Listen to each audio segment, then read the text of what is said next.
नमस्कार, मी तन्मय टिल्लू. रोकठोक चर्चेत आपलं सर्वांचं स्वागत. एकीकडे केंद्रात कृषी कायद्याविरोधात शेतकरी दिल्लीच्या सीमांवरती आंदोलन करतायत, मंत्र्यांसोबत चर्चेच्या फेऱ्या पार पडतायत आणि त्यातून काहीतरी सकारात्मक तोडगा निघेल ही आशा करतायत. आणि अशातच राज्यात भाजपचे नेते कृषी कायद्याच्या समर्थनार्थ ट्रॅक्टर घेऊन मोर्चे काढतायत. मात्र यातूनच एका नव्या वादाची ठिणगी पडली आणि ती भाजप प्रदेशाध्यक्ष चंद्रकांत पाटील यांनी कणकवलीत केलेल्या एका वक्तव्यामुळे. भारतातील मुस्लिम हे बाबराचे वंशज नाहीत, कुणीतरी आक्रमण केलं आणि ते मुस्लिम झाले, हे आपल्या कोकणातील गोडसे, गाडगीळ आणि दाते होते असा खळबळजनक दावा पाटलांनी केला. ब्राह्मण महासंघानंही या वक्तव्याचा निषेध करत आंदोलन केलं आणि याच अनुषंगानं आज आपल्याला रोकठोकमध्ये चर्चा करायची आहे. त्यात मान्यवर जोडले गेलेत. माझ्यासोबत भाजपचे मुख्य प्रवक्ते केशव उपाध्ये आहेत, ब्राह्मण महासंघाचे आनंद दवे सुद्धा जोडले गेलेले आहेत आणि थोड्याच वेळात मुस्लिम धर्माचे अभ्यासक अब्दुल कादिर मुकादम देखील आपल्या चर्चेत सहभागी होणार आहेत. चर्चेला सुरुवात करण्याआधी आपण चंद्रकांत पाटील यांनी नेमकं काय वक्तव्य केलं पाहूया.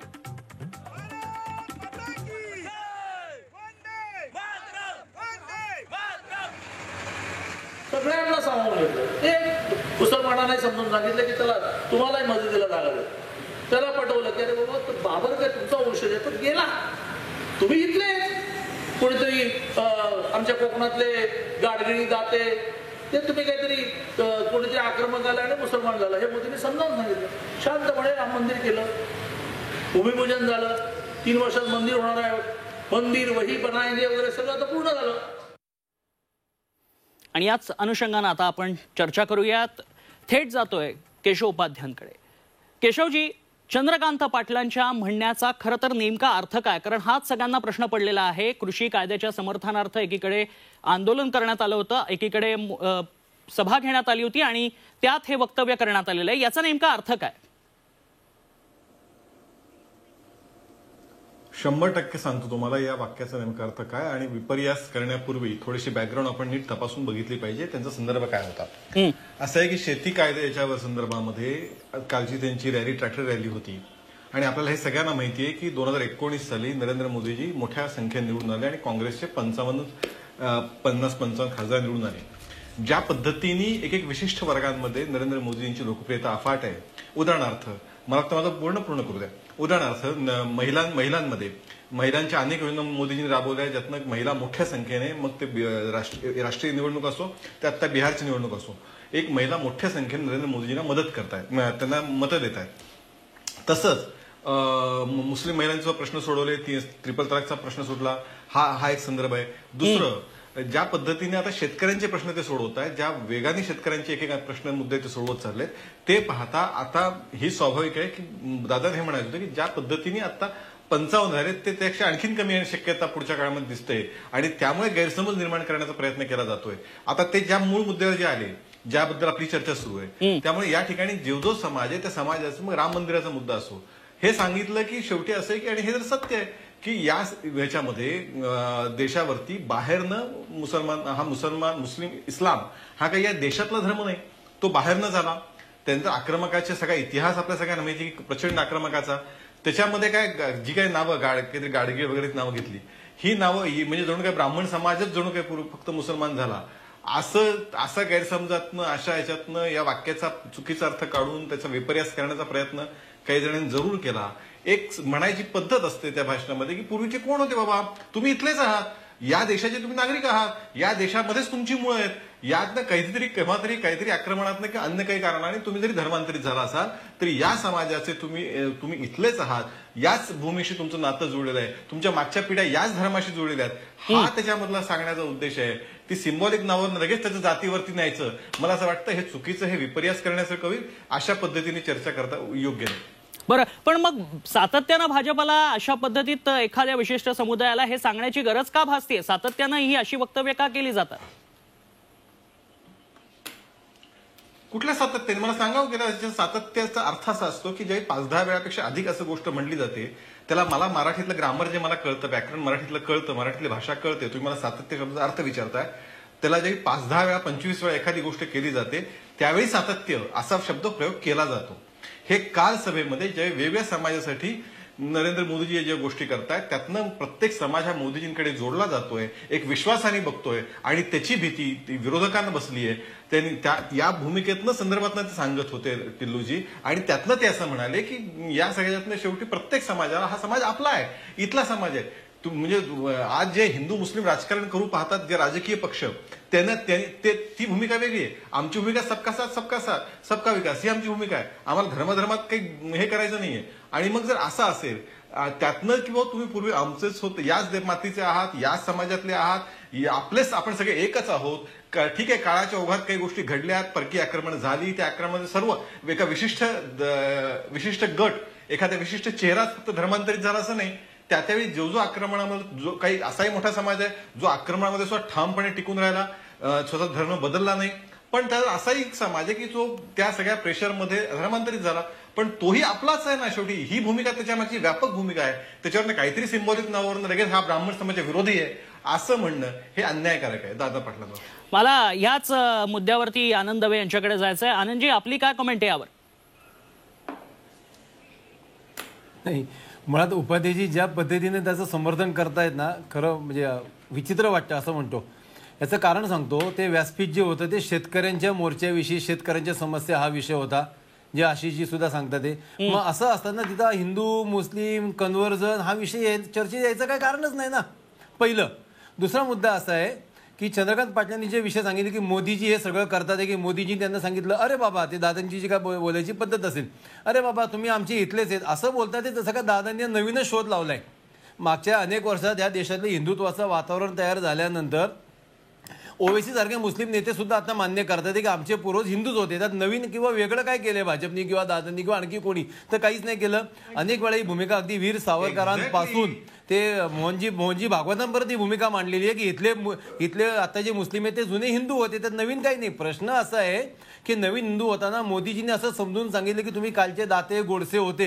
हे मोदीजींनी कधी सांगितलं मला नाही कळलं. गाडगीळ होते, दाते होते. मोदीजींनी ह्या वाक्यात कधी सांगितलं मला दादांनी किंवा आशिषजींनी सांगावं. आणि मुळात प्रश्न असा आहे की हे जे आता मुस्लिम आहेत ते हिंदू होते हे सगळ्यांना माहिती असताना त्याच्याविषयी आजपर्यंत कधी वाद झाला नाही. जेव्हा जेव्हा असं बोललं गेलं, लिहिलं गेलं, कारण तो असाच विषय होता की पूर्वाश्रमीचे हिंदू होते, जे सगळ्यांनी कारणं काही असतील, भाकरीसाठी गेले, नोकरीसाठी गेले, जबरदस्तीने गेले, युद्धाला घाबरून गेले, पण ते गेले हे आपण मान्य करतो. मग त्या ते दोनच आडनावं घ्यायचं कारण काय? ह्याच्यावर आणखी जर 4 नावं घेतली असती दादांनी तरी चाललं असतं. पण आवर्जून मला असं स्पष्ट मत आहे की नारायण राणेंच्या शेजारी बसल्यानंतर त्या कुसंगतीचा त्यांना साधारण तो जोर होणं कंपल्सरी होतं. तसं तो जोर व्हायरल इफेक्ट त्यांना तो झाला असावा. त्यांना खुश करण्यासाठी असं दादा बोलले असेल असं माझं स्पष्ट मत आहे. ह्याच्या पुढचं जाऊन सांगतो, काल जेव्हा दादांचा रात्री मला आमचा फोनही झाला काल दादांचा, तुम्ही विचारूही शकता. आम्ही त्यांना विनंती केली की दादा हे ठीक आहे बोलण्याच्या ओघात आलं वगैरे, तुम्ही म्हणता विपर्यास, तर तुम्ही असं सांगावं ना की माझ्याकडनं असं झालेलं आहे, असं माझा उद्देश होता, असं झालेलं आहे बोलणं. पण ते सुद्धा ऐकायची जर मनस्थिती नसेल, असं सांगायची मनस्थिती नसेल, तर सरळ आणि स्पष्टपणे दिसतंय की दादांना कदाचित ब्राह्मण समाजावर असलेला राग ते त्या कारणाने व्यक्त करतात. बाकी दोनच आडनावं घेऊन थांबण्यासारखं दादा हे प्रगल्भ नेतृत्व आहे. त्यांना नक्की कळतं की आपण कुठं बोलतोय, कोणत्या व्यासपीठ आणि कोणत्या विषयावर बोलायला पाहिजे.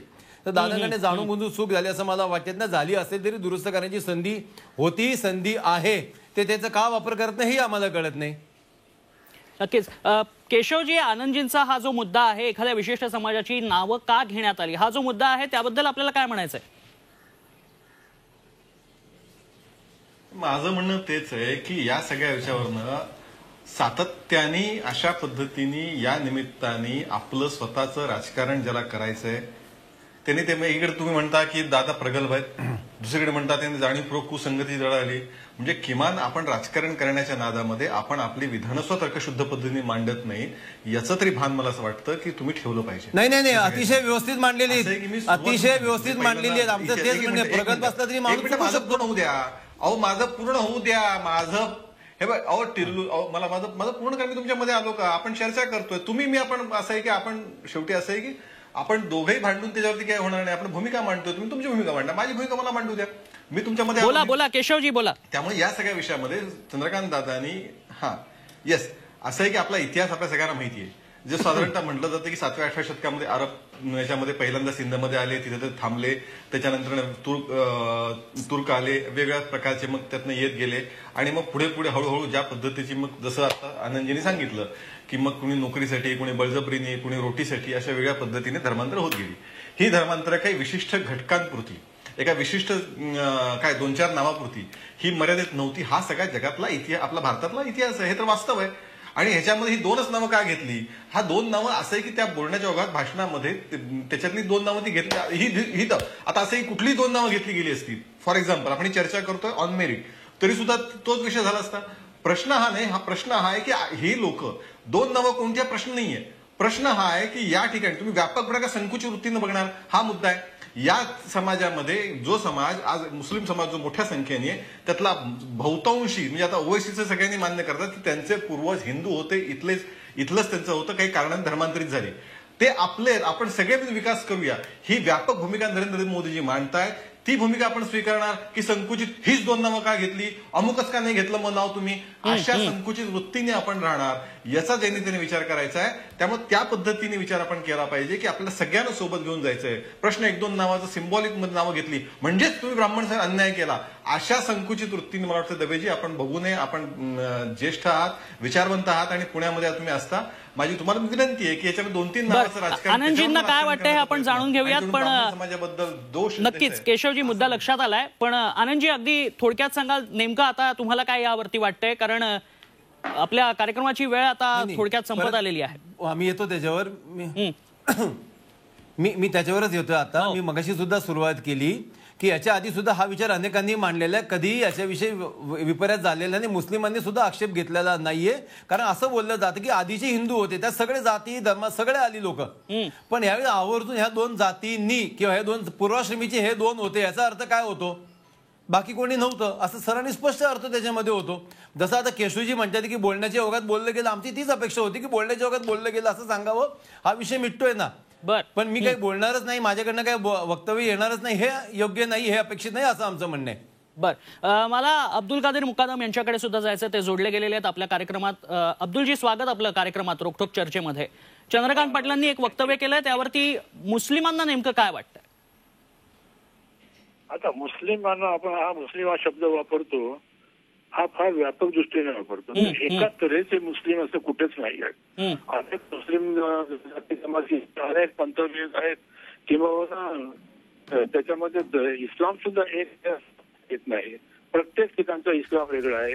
सौदी अरेबियातील किंवा अरब कंट्रीज मध्ये वेगळा आहे. खाली दक्षिणेकडे गेलो तर त्याचं वेगळं आहे. भारतामध्ये सुद्धा उत्तरेतला वेगळा आहे, दक्षिणेतला वेगळा आहे. तेव्हा आपल्याला कुठेतरी कॉन्सन्ट्रेट करून त्याच्या विवेचन करणं अधिक योग्य होईल असं मला वाटतं. या वक्तव्यातनं अनेक विपर्यास होतील की काय अशी दाट शक्यता आहे, आणि कुठेतरी मतांचं राजकारण करू बघताय का भाजप, असा काहीसा प्रश्न या निमित्तानं उपस्थित होतोय. केशवजी, मुळात या सगळ्या विषयामध्ये आम्हाला मतांचं राजकारण करण्याची गरज कधीच नव्हती. आणि म्हणूनच आम्ही सांगितलं की केवळ ज्या पद्धतीने मतांचं राजकारण त्याला म्हणतात, ज्यावेळी तुम्ही मतांच्या राजकारणासाठी सर्वोच्च न्यायालयाने निकाल शहाबानो प्रकरणातला केवळ मतांसाठी तुम्ही बाजूला ठेवता, त्यासाठी घटना दुरुस्ती करता, ते मतांचं राजकारण होतं. महिलांसाठी ज्या महिला अतिशय 3 ट्रिपल तलाकमध्ये अडकल्या होत्या, ज्या वंचित होत्या न्यायापासून, त्यांना वंचित ठेवणं का तर 1 गठ्ठा मुस्लिम मतं मिळतील, ते मतांचं राजकारण होतं. याऐवजी सगळ्यांना सोबत घेऊन जाणं आणि त्यात ही भूमिका मांडणं की आपण सगळे एक आहोत.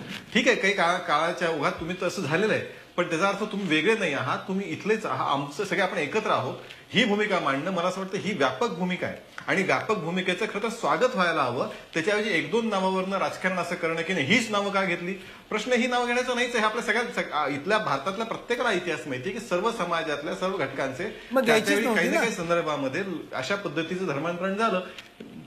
त्यामुळे त्या 2 नावावरनं आपण लगेच ब्राह्मण समाजाच्या विरोधात आहे अशा पद्धतीची भावना मांडणं हे विपर्यास करणं, हे राजकारण करणं आहे. त्यातनं हे योग्य होणार नाही, एवढं त्यातलं मला म्हणायचं. आनंदजी, नाही, परत तोच विषय येतोय. आमचा त्या नावांनाच मुळात आक्षेप आहे. जर तुम्हाला त्याला व्यापक स्वरूप द्यायचं तर हेच वाक्य वापरलं असतं की सगळेच जण जुने हिंदू होते, विषय संपला असताना तुम्ही आवर्जून 2 नावं घेताय, एकही वेगळं नाव नसतं त्याच्यामध्ये.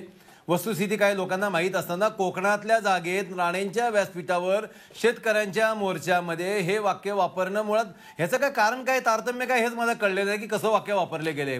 विषय काय चाललाय, व्यासपीठावर कोण आहे आणि मोदींनी असं सांगितलं की अरे बाबा तुम्ही असे होते. मोदींनी कधी हे आडनावं घेतली मला सांगा बरं. मी केशवजींना विनंती करतो किंवा आव्हान देतो, तुम्ही मला सांगा मोदींनी कधी असे वाक्य घेऊन बोललेले आहेत ज्या मोदींचं नावाने तुम्ही जे खपवताय सगळं ते.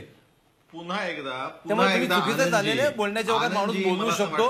बोलण्याच्या ओघात नावापुरतं संकुचित आनंदजी माझी विनंती आहे की संकुचित वृत्तीने 2 नावापुरतं न आडून बसता या विषयातलं शेवटी असं आहे की या देशातला प्रत्येक नागरिक आणि त्याचा विकास हा व्यापक मुद्दा नरेंद्र मोदीजी मांडतायत. ती त्यांची भावना आहे आणि म्हणून सबका साथ विकासाच्या मुद्द्याचा कुणी अडवले तुम्हाला? हा विकासाचा मुद्दा आहे का मला सांगा. ही 2 नावं आधी सगळे मुस्लिम होते, आता हे होते, हा विकासाचा मुद्दा नाही. तुम्ही मध्ये बोलले नाही केशवजी, तुम्ही मध्ये बोललेला आहात केशवजी, तुम्ही मला अडवलेले. मला सांगा ही 2 नावं आधी मुस्लिम होते आता हिंदू होते, याचा आणि विकासाचा काय संबंध आहे मला सांगा ना. तुम्ही मध्ये बोललेला आहात, मी बोलत होतो, मला तुम्ही थांबवलेले बोलायला नाही. तुम्ही मला बोलायला थांबवलेलं मला बोलू द्या. आनंदजी बोला बोला बोला. काय संबंध आहे मला सांगा बरं. काय चाललंय हे?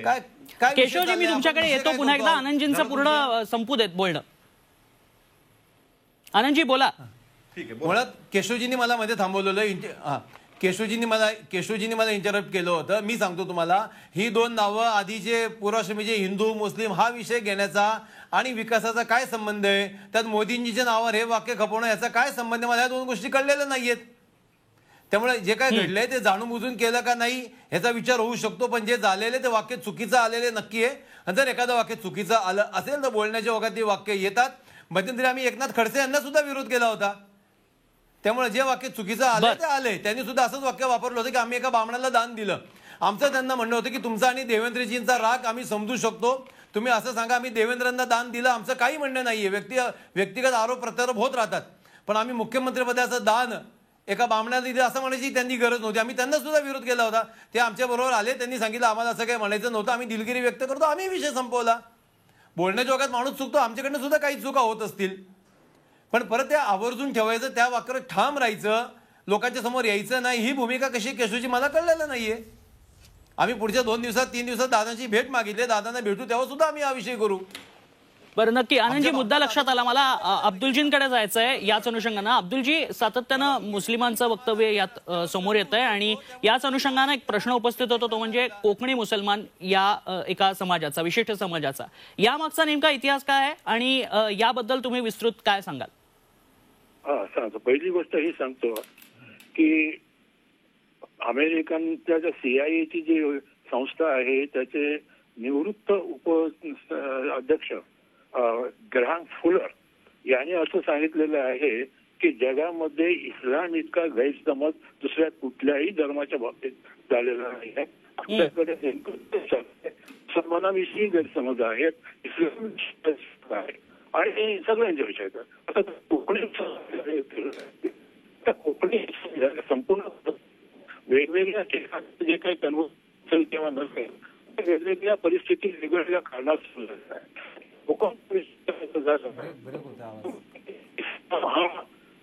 लोकांचा आलेला नाही सत्य आहे. व्याप्ती म्हणून कल्याण वसई पासून ते ठाणे मुंबई आणि खाली रायगड जिल्ह्यातले चिमूर, त्याच्या खाली बाणकोट, दाभोळ ते उतरले आणि त्याने व्यापार तिथे सुरू केला. आणि त्याने असा विचार केला होता की आम्हाला व्यापार करायचा असेल तर आम्हाला आमच्या गिरायकांशी चांगले संबंध राखले पाहिजेत हे त्यांचं ब्रीदवाक्य होतं. त्यामुळे त्यांनी त्यांची भाषा शिकली. आजही कोकणी मुसलमान जे बोलतात ती कोकणी आहे. म्हणजे कोकणी कुणालाही त्यांची भाषा काय ते सांगायला इतकी ती मराठीच्या जवळीकीची भाषा आहे. आणि तरी मुसलमानांच्यावरती काही ना काहीतरी आरोप कोकणातल्या मुसलमानांनी केला. आता त्या आर्यपणे 8व्या 9व्या शतकापासून पहिल्यांदा इथे झालेला आहे. त्यावेळेस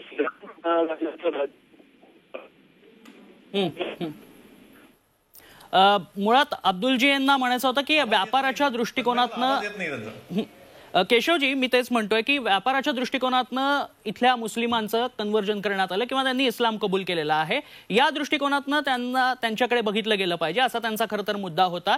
आपण पुन्हा एकदा त्यांच्याकडे जाऊ, प्रयत्न करू त्यांच्याशी संपर्क साधण्याचा. मात्र आनंदजी, जेव्हा अशी वक्तव्य केली जातात तेव्हा एक समाजाचं प्रतिनिधित्व आपण करत असतो. मला बोलायचं ना. बरं बोला केशवजी बोला. नाही मला बोलायचं मुळामध्ये मी तर सुरुवातीला ही मांडणी मांडली की मी असं नाही मी फक्त सुरुवातीला असं बोललो जे अब्दुल कादरीजी बोलले तेच खरं तर मी बोललो की कुठल्या ना कुठल्या कारणाने, मग ते आक्रमणाने झाले, धर्मांतर असेल, रोजीरोटीसाठी असेल, कामधंद्यासाठी असेल, अशा पद्धतीने धर्मांतर झालं. हे तर जे अब्दुल कादरी म्हणतात त्यामुळे गैरसमज काहीच आमच्या मनात नाहीये. अब्दुलजी, प्रश्न असा आहे की कुठल्या कुठल्या कारणाने धर्मांतर झालं, पण झालंय तर सत्य आहे. केशवजी, गैरसमज नाहीये, मात्र औचित्य काय होतं या व्यासपीठावरती हे वक्तव्य करण्याचं औचित्य नेमकं काय होतं? पूर्ण करू मला आता मी अब्दुल कादीर मला पूर्ण करू द्या. मी अब्दुल कादीर जे बोलले ते जे मला ऐकू आलं त्याच्यावरती भूमिका मांडतोय आणि मग मी यांच्याकडे दव्यांकडे येतोय असं आहे की त्यामुळे एक त्यातलं त्यामुळे हा मुद्दा तर सत्य आहे की वस्तुस्थिती आहे की याच्यातला मूळ इथलाच आहे. इथला याच्यामध्ये एक दुसरं असं की मी मगापासून सांगतोय, ते म्हणाले की आम्ही 2 दिवसात दादांना भेटणार आहोत. अगदी 100% स्वागत आहे. तुम्ही दादांना भेटलं पाहिजे, त्यांचं त्या ठिकाणी संवाद चर्चा केली पाहिजे, कारण शेवटी हा काही प्रश्न इतका मोठा म्हणजे याच्यातल्या दोघांशी बोलून चर्चेतनं मार्ग निघेल असाच प्रश्न आहे. मी तर आनंदजीला सांगतो की नक्की तुम्ही पुण्यात आज दादा काल ही सभा झाली, आज दादा दिल्लीमध्ये, उद्या परवा जेव्हा दादा येतील तेव्हा दबेजीने माझी विनंती आहे की नक्की, आणि दादाही नक्की दबेजीने भेटतील. दोघे काल तर 1 मिनिट फोनवर बोलण्यानंतर प्रत्यक्ष बोलल्यानंतर अधिक गैरसमज दूर होईल, त्याच्याबद्दल शंका असण्याचं कारण नाही. फक्त प्रश्न असा आहे की मी तुम्हाला त्याचं कारण, मी पार्श्वभूमी सगळी सांगितली की प्रत्येक घटक या समाजातल्या प्रत्येक घटकाचे प्रश्न नरेंद्र मोदीजी सोडवत आहेत.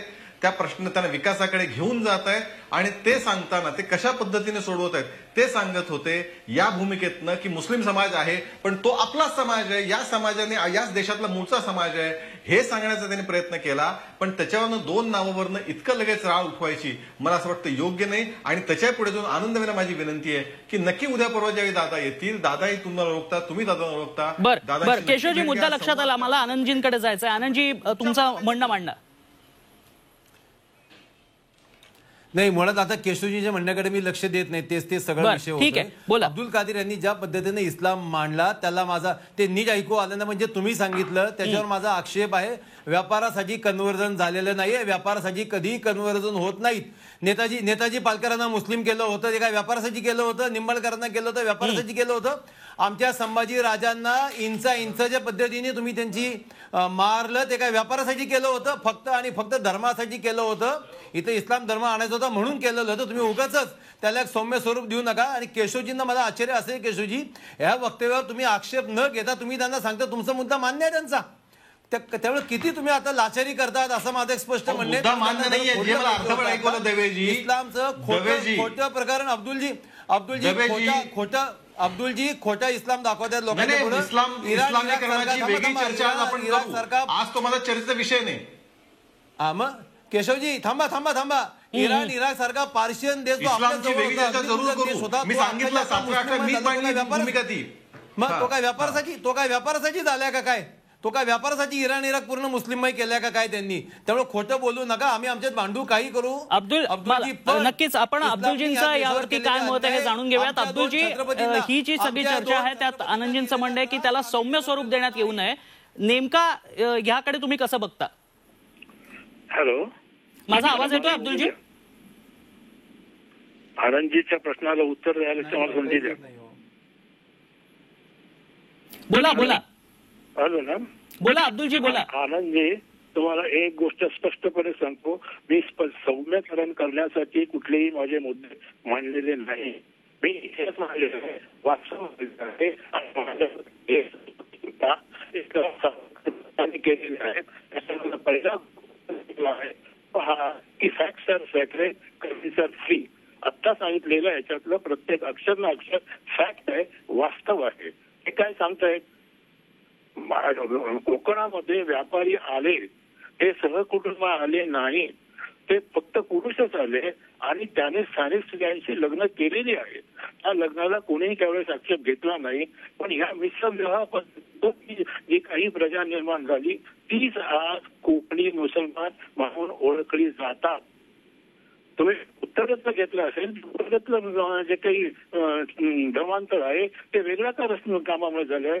गुजरात, केरळ आणि कोकण यामध्ये जे हे झालेलं आहे ते या अशा व्यापारी परस्पर संबंधातून झालेलं आहे. व्यापाराच्या ह्याच्या खाली करून धर्माचा प्रसार कोणीही केलेला नाही.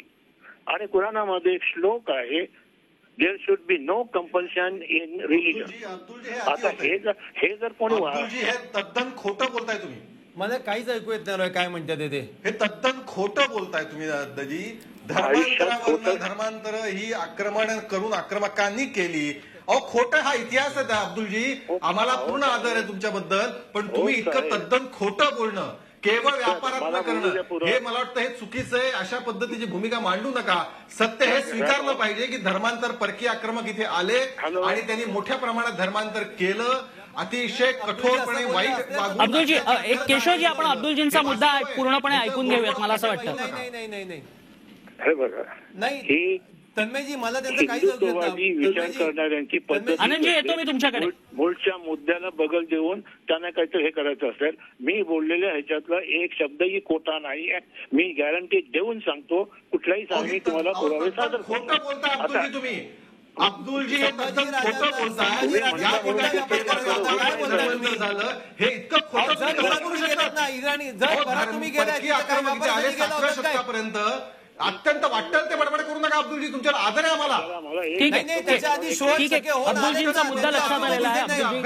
फक्त धर्माच्या वाढीसाठी हिंदू धर्म तुम्हाला सलत होता, त्यासाठी तुम्ही आलेला होतात. ठीक आहे, एक मिनिट जरा बोलू द्या.